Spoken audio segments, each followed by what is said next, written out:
دوسرا باب، اللہ تعالیٰ کے اسماء حسنہ اور عظیم صفات کے ذریعے سے معرفت حاصل کرنا۔ قرآن و حدیث میں آنے والی اسماء و صفات جو تمام وجوہ سے اللہ کی کمال مطلق پر دلالت کرتے ہیں، وہ اللہ تعالیٰ کی عظیم ترین علم کے ابواب میں سے ہیں، جن سے علم میں اضافہ ہوتا ہے اور ان کی معرفت، اس کا فہم اور اس کے متعلق بحث بہت سے فوائد پر مشتمل ہے۔ پوائنٹ فرسٹ، پہلا فائدہ، اسماء و صفات کی توحید کا علم تمام علوم سے زیادہ عزت والا اور مطلقاً بہت عظیم المرتبت ہے، اس لیے اس کے فہم میں مشغول ہونا اور اس کے متعلق بحث و مباحثہ کرنا یا بلند ترین مقاصد میں مشغول و مصروف ہونا ہے، اور اس کا حصول اللہ تعالیٰ کی عنایات میں سے ایک عنایت ہے۔ پوائنٹ سیکنڈ، دوسرا فائدہ، اللہ کی معرفت اس کی محبت، خشیت، خوف، رجا اور اخلاص کا باعث ہے، اور یہ بندے کی سعادت ہے، اور اللہ کی معرفت کا راستہ صرف اس کی اسماء و صفات کو پہچاننے اور ان کی معانی کو سمجھنے سے معلوم ہو سکتا ہے۔ پوائنٹ تھرڈ، تیسرا فائدہ، اللہ تعالیٰ نے مخلوق کو اس لیے پیدا کیا ہے تاکہ وہ اسے پہچانے، اس کی بندگی کرے، اور یہی ان کی تخلیقی غرض و غایت ہے اور یہی مطلوب ہے۔ تو اس میں مشغول ہونا دراصل اس چیز میں مشغول ہونا ہے جس کے لیے وہ پیدا کیا گیا ہے، اور اس میں مشغول نہ ہونا، اسے ترک کر دینا اور ضائع کرنا دراصل اس چیز کو ترک کرنا ہے جس کے لیے اسے پیدا کیا گیا ہے۔ اور ایک بندے کے لیے یہ بات کتنی بری ہے کہ اس پر متواتر اللہ کی نعمتیں کا نزول ہو اور اس کا عظیم فضل اس پر ہر طرح سے ہو رہا ہو، مگر اسے معلوم ہی نہ ہو اور وہ اپنے رب سے اعراض کیے ہوئے ہو۔ پوائنٹ فورتھ، چوتھا فائدہ، ارکان ایمان میں سے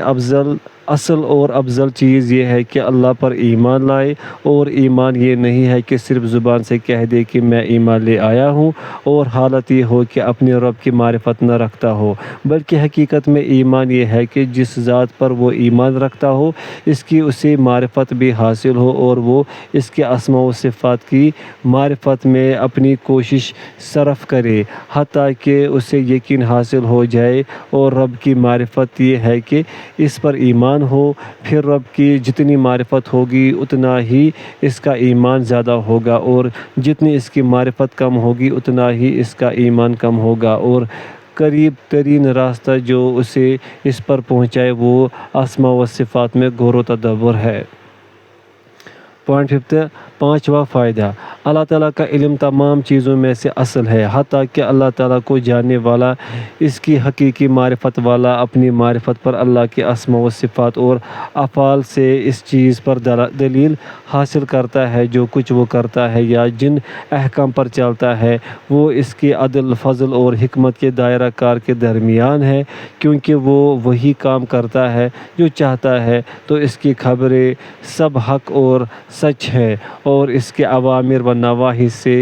نواہی سب عدل اور حکمت پر مبنی ہے۔ ان فوائد میں سے یہ بھی ہے کہ اسماء حسنہ اور عظیم الشان آیات اللہ تعالیٰ کی بندگی اور خشوع و خضوع سے اثرات کا تقاضا کرتی ہیں، تو بندگی کی ہر صفت کے لیے ایک خاص عبودیت کی صفت ہے جو اس کی مقتضیات میں سے ہے اور اس کے علم کے موجبات میں سے ہے اور اس کی معرفت کو اپنانے سے ہے، اور تمام انواع عبودیت سے جو قلب و جوارح پر اثر انداز ہوتی ہیں وہ اسی پر قیاس کیے جائیں گے۔ اس کی وضاحت اس طرح ہے، جب بندہ یہ بات معلوم کر لے کہ نفع و نقصان صرف اللہ کے اختیار میں ہے، اسی طرح عطا کرنا اور روکنا نیز، پیدائش و رزق بھی اسی کے ہاتھ میں ہے، اور زندگی و موت کا بھی وہی مالک ہے، تو یہ چیز باطنی طور پر اسے اللہ تعالیٰ پر توکل کی عبودیت کا فائدہ دیتی ہے، اور توکل کے لوازم و ثمرات ظاہر ہیں۔ جب ایک شخص یہ بات معلوم کر لے کہ اللہ تعالیٰ سمیع و بصیر ہے، آسمانوں اور زمین میں کوئی چیز بھی اس پر پوشیدہ نہیں رہ سکتی، تو وہ آنکھوں کی خیانت اور دلوں کے بھید تک جانتا ہے، تو یہ علم اسے حفاظت زبان و جواری کا ثمرہ دے دیتا ہے، نیز اس کے دل پر اللہ تعالیٰ کو ناراض کرنے والے خطرات و وساوس سے پرہیز کا ثمرہ بھی ڈال دیتا ہے۔ مزید یہ فائدہ بھی اسے دیتا ہے کہ وہ ان اعضاء و جواری کے ساتھ وہ چیز جوڑ دے جنہیں اللہ تعالیٰ پسند فرماتا اور دوست رکھتا ہے۔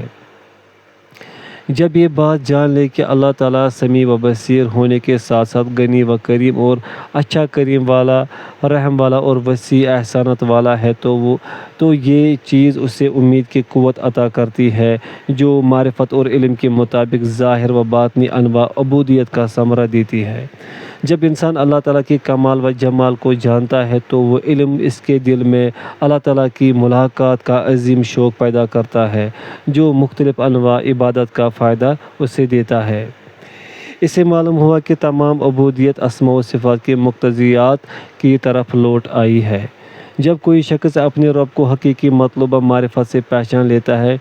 قجی اور زے کے تمام طرق سے پاک، صاف اور صحیح و سالم سمجھتا ہے، اسماء و صفات کی تحریف و تعطیل، تشبیہ و تکییف سے پاک جانتا ہے اور مناہج کلامیہ باطلہ سے دور رہتا ہے، جو در حقیقت بندے اور اس کے رب کی معرفت کے درمیان بطور پردہ حائل ہیں اور ایمان کو کمزور، ناقص کر دینے والے ہیں۔ اور جب بندہ اپنے رب کو اسماء حسنی اور بلند صفات کے ساتھ پہچان لے، جن کے ذریعے اس نے لوگوں کو واقف و آگاہ کیا اور جو قرآن و حدیث میں وارد ہیں اور سلف کے منہج پر اس نے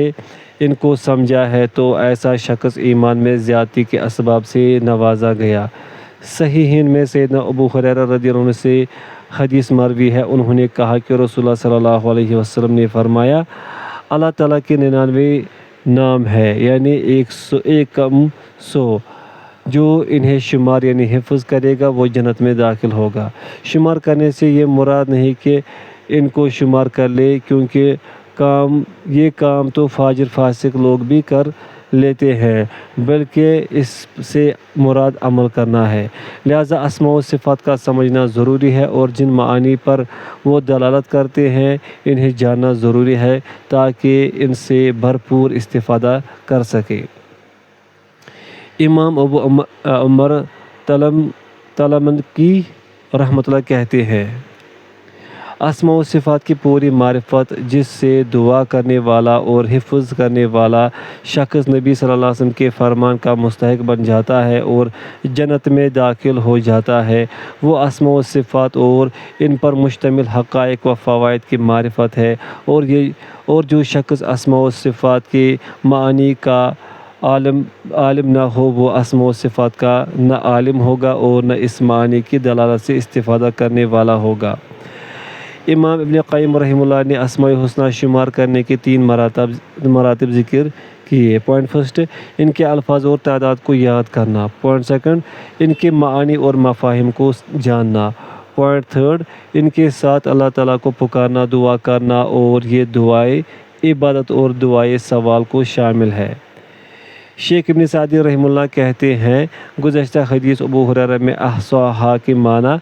اسماء حسنی کو یاد کرنے اور اس کے معانی سمجھنے، ان پر عقیدہ رکھنے، ان کے ساتھ عبادت اور دعا کرنے کی ہیں۔ آگے فرمایا دخل الجنہ، یعنی وہ جنت میں داخل ہو جائے گا اور جنت میں صرف مومن ہی جا سکتے ہیں۔ تو معلوم ہو گیا کہ یہ عمل ایمان کا بہت بڑا چشمہ ہے اور حصول ایمان کا اصل مادہ ہے، اور یہ ایمان قوت، ثبات اور اسماء حسنی کی معرفت جو اصل ایمان ہے، اور ایمان اسی کی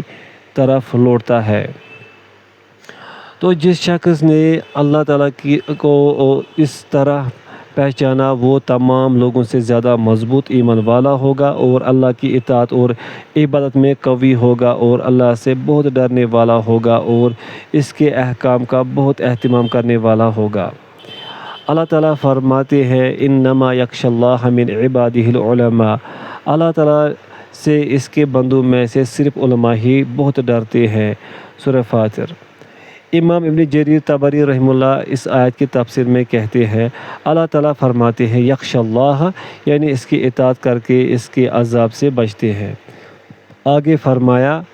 العلماء یعنی اللہ کی قدرت کو جانتے ہیں کہ وہ ہر ایک بات پر قادر ہے اور جو چاہتا ہے کرتا ہے، کیونکہ جو شخص یہ بات جان لے تو وہ اس کی نافرمانی پر سزا کا یقین کر کے اس سے ڈر جاتا ہے کہ وہ اسے کہیں سزا نہ دے دے۔ حافظ ابن کثیر رحمہ اللہ کہتے ہیں یعنی علماء عارفین باللہ اس سے اس طرح ڈرتے ہیں جس طرح ڈرنے کا حق ہے، کیونکہ جب معرفت عظیم و علیم کی ہو جو صفت کمال سے موصوف اور اسماء حسنہ سے موسوم ہو تو معرفت مکمل ہوگی اور علم کامل ہوگا تو اللہ کی خشیت عظیم اور زیادہ ہوگی۔ سلف میں سے ایک عالم نے ایک مختصر عبارت میں اس جامع بات کو سمیٹ دیا ہے، چنانچہ لکھتے ہیں جو شخص اللہ کی معرفت زیادہ رکھتا ہے اور اللہ تعالیٰ سے بہت زیادہ ڈرنے والا ہوتا ہے۔ امام ابن قیم رحمہ اللہ نے کہا ارواح کو کسی اور چیز کی اتنی زیادہ اتنی زیادہ ضرورت نہیں ہوتی جتنی انہیں اپنے پیدا کرنے والے کی معرفت اور محبت و ذکر کی ہوتی ہے، نیز اس کے ساتھ خوش رہنے اور اس کی طرف مرتبہ وسیلہ تلاش کرنے کی انہیں سخت ضرورت ہوتی ہے، مگر اس کی طرف لوٹنے کا کوئی راستہ اس کے سوا نہیں کہ اللہ تعالیٰ کے اسماء و صفات کی معرفت سے اس کے قریب ہوا جا سکتا ہے۔ تو بندہ جتنا اسے زیادہ جانتا ہوگا اتنی ہی اسے اس کی معرفت ہوگی اور وہ اتنا ہی اس کی طلب رکھے گا اور اس کے قریب ہوگا، اور جب وہ اس سے اجنبی اور ناواقف ہوگا اسے اتنا ہی ناپسند سمجھنے والا ہوگا اور اتنا ہی اس سے دور ہوگا، اور اللہ تعالیٰ اپنے بندے کو اسی مقام پر رکھتا ہے جہاں پر بندہ اسے رکھتا ہے۔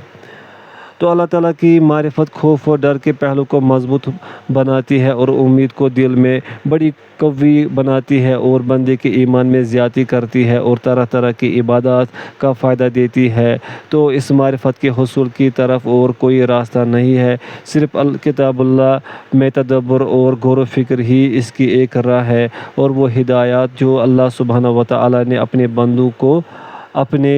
رسولوں کے ذریعے اپنے اسماء و صفات اور افعال میں غور و تدبر کے متعلق بیان فرمائی ہیں اور جن باتوں سے اس نے اپنے آپ کو پاک اور منزہ کیا ہے جو اس کی ذات سے مناسبت نہیں رکھتے، ان سے بچنے کی تاکید کی۔ اسی طرح اللہ تعالیٰ کے ایام اور افعال جو اللہ تعالیٰ کے اولیاء اور دشمنوں پر جو اس نے بیان کی ہے اور انہیں ان واقعات کا گواہ بنایا ہے کہ وہ اس بات پر دلیل حاصل کرے کہ اللہ تعالیٰ ہی ان کا معبود برحق ہے، اس کے علاوہ کسی کی عبادت کرنا درست نہیں، اور وہ اس بات پر بھی دلیل حاصل کرے کہ وہ ہر چیز پر قادر ہے اور ہر چیز کو دیکھنے والا ہے اور سخت عذاب والا ہے، اس کے ساتھ ساتھ غفور الرحیم العزیز الحکیم ہے، اور جو چاہتا ہے کرتا ہے، وہ ہر چیز کا رحمت و علم سے احاطہ کیے ہوئے، اور اس کے سب افعال حکمت و رحمت اور عدل و مصلحت کے درمیان چل رہے ہیں، کوئی چیز بھی ان کے بغیر نہیں ہے، اور یہ اللہ تعالیٰ کی صفات کا ایسا ثمرہ ہے کہ جس کی حاصل کرنے کا اللہ کے کلام میں تدبر اور اس کے افعال میں غور و فکر کیے بغیر اور کوئی راستہ نہیں ہے۔ جو شخص اس سیدھے راستے کی مخالفت کرے اور اس راستے سے ہٹ جائے اور اس راستے میں اپنے رب کو پہچاننے میں ٹیڑھا پن اختیار کرے تو یہ چیز اسے اپنے رب کی معرفت سے دور کر دیتی ہے، بلکہ وہ اللہ کو پہچاننے اور اس کا خوف رکھنے میں تمام لوگوں سے زیادہ کمزور ایمان والا، قلیل خشیت والا ہو جاتا ہے۔ امام ابن قیم رحمہ اللہ نے جب اللہ تعالیٰ کی معرفت میں لوگوں کی تفاوت کا ذکر کیا تو ان کی وجہ نصوص نبوی میں مختلف سمجھ اور معرفت بتائی۔ اس کے بعد وہ کہتے ہیں تم ان لوگوں کو جو اہل باطل متکلمین کو دیکھو گے کہ وہ نصوص نبویہ کی معرفت نہ ہونے اور نہ سمجھنے سے بصیرت میں نہایت کمزور ہیں، اور سلف نے بھی اس بارے میں سلف نے بھی اس بارے میں ان کی مذمت کی ہے، کیونکہ وہ نصوص اور ان کے معنی میں جاہل ہیں اور باطل شبہات ان کے دلوں میں جگہ بنا لیتے ہیں۔ انہوں نے مزید بیان کیا کہ ان لوگوں سے تو عوام الناس کی حالت بہتر ہے اور اپنے رب کی معرفت میں وہ زیادہ قوی ہے، یہاں تک کہ ان کا بیان ہے جب تم عام لوگوں کی حالت میں غور و فکر کرو گے جو اکثر لوگوں کے نزدیک مومن نہیں ہے، تو تم دیکھو گے کہ وہ زیادہ کامل بصیرت اور قوی ایمان رکھتے ہیں اور وحی کے معنی میں وہ ان سے زیادہ ہیں اور حق کی اطاعت میں ان سے آگے ہیں۔ اس سے پہلے انہوں نے اسماء و صفات کی توحید اور سمجھ میں بصیرت کی اہمیت کا اظہار کیا اور اہل کلام کے باطل نظریے سے بچنے کی تاکید کی۔ اس کے بعد انہوں نے ایک ایسا نافع اور جامع کلام پیش کیا جو اس بصیرت تک پہنچا دیتا ہے، تو کہا یہ تمہارا عقیدہ ہونا چاہیے کہ تمہارا دل اللہ تبارک و تعالیٰ کے متعلق گواہی دیتا رہے کہ وہ اپنے عرش پر مستوی ہے اور اپنے اوامر و نواہی سے لوگوں سے ہم کلام ہے اور عالم علوی اور سفلی کی حرکات کو دیکھ رہا ہے اور دنیا کے اشخاص کی آوازیں سن رہا ہے، ان کے دلوں اور پوشیدگیوں کا نگران ہے، تمام ممالک کے تدبیریں اس کے اختیار میں ہیں اور اس کی طرف سے نیچے آتی ہیں اور اسی کی طرف پھر واپس لوٹتی ہیں، اس کے اختیارات میں اس کے سامنے ہے، اپنے اوامر کو دنیا کے لوگوں میں نافذ فرماتا ہے، وہ کمال صفات سے موصوف ہے اور جلال کے اوصاف کا مالک ہے، وہ تمام عیوب و نقائص و تمثیلات سے پاک ہے، وہ اسی طرح ہے جیسے اس نے اپنے آپ کو اپنی کتاب میں بیان کیا ہے، جو اسے مخلوق بیان کر رہی ہے وہ اس سے بہت بلند ہے، وہ زندہ ہے، اس پر موت نہیں آتی، وہ قیوم ہے، سوتا نہیں ہے، آسمانوں اور زمینوں میں ایک ذرہ بھر بھی کوئی چیز اس سے پوشیدہ نہیں رہ سکتی، وہ چونٹی کے چلنے کی رفتار کو دیکھ رہا ہوتا ہے جبکہ وہ سیاہ پتھر پر سیاہ رات میں بھی چل رہی ہو، تمام آوازوں کو سنتا ہے اور مختلف زبانوں پر مختلف ضرورتوں کو وہ پورا کر رہا ہے، اس کے کلمات سچائی اور انصاف سے پورے ہو گئے ہیں اور اس کی صفات کسی مخلوق پر مشابہت اور مثال میں قیاس نہیں کی جا سکتی، اس کی ذات تمام ذاتوں سے بلند ہے، اسے کسی سے تشبیہ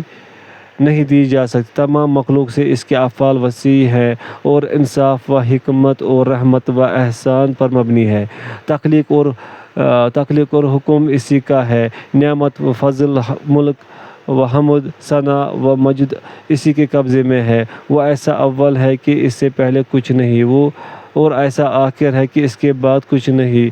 ایسا ظاہر ہے کہ اس سے اوپر کوئی نہیں اور ایسا باطن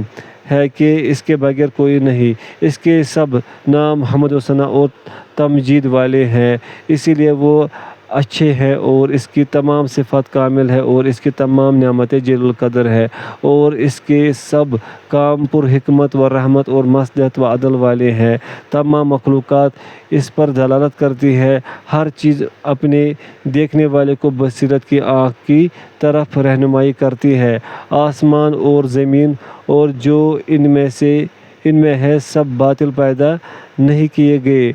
اور نہ ہی اس نے انسان کو بیکار چھوڑا،